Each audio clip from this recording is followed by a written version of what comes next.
ব্যবসা ঐক্য পরিষদের পতাকা ধরে অবস্থান করুন এবং ব্যবসা ঐক্য পরিষদকে হাত দিয়ে শক্তিশালী করুন, যাতে ব্যবসা ঐক্য পরিষদ আপনাদের সকল ব্যবসার ক্ষেত্রে সকল রকম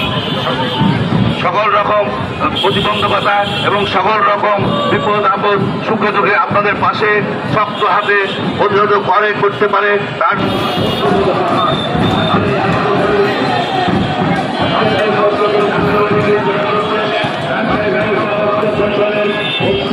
সম্পাদক জনাব হরিশ মাহমুদ হাসান তাকে সহায়তা করছেন।